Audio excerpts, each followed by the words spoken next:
ब्रह्म मुहूर्त में नींद खुलना। भजन प्रेमियों, अगर हाल ही में आपकी नींद अपने आप ब्रह्म मुहूर्त में खुलने लगी है, सुबह 3 से 5 के बीच, तो ये बहुत बड़ा संकेत है। ये वही समय है जब देवता अपनी ऊर्जा पृथ्वी पर भेजते हैं। जब आपकी आंख इस समय खुलने लगे तो समझ लेना ईश्वर स्वयं तुम्हें बुला रहे हैं, कह रहे हैं उठो मेरे बच्चे, अब तुम्हारे जीवन में नया अध्याय लिखने का समय आ गया है। दूसरा संकेत, बिना कारण प्रसन्न होना। कभी कभी ऐसा होता है ना बेटा कि बिना किसी कारण अचानक मन बहुत प्रसन्न हो जाता है, मन नाचने लगता है, हृदय हल्का महसूस होता है।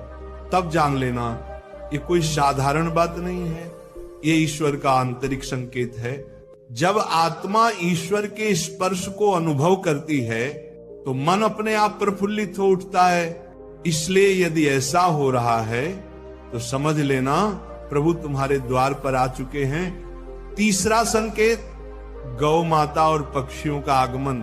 प्रेमी आत्माओं, यदि आपके घर के आसपास गौ माता बार बार आ रही हैं या पक्षी आपके आंगन में घोंसले बनाने लगे हैं तो ये बहुत ही शुभ संकेत है।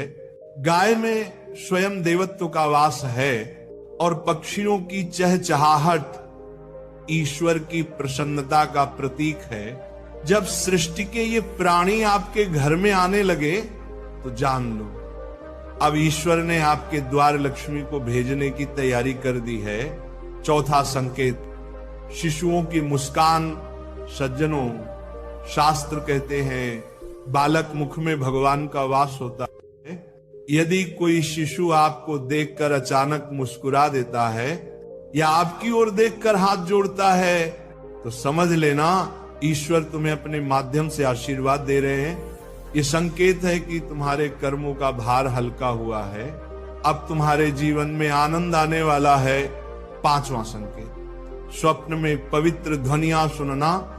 यदि स्वप्न में आपको मंदिर की घंटियां सुनाई दे, मंत्रोच्चारण सुनाई दे, शंख की ध्वनि या भगवान का नाम गूंजे तो बेटा ये बहुत शुभ संकेत है।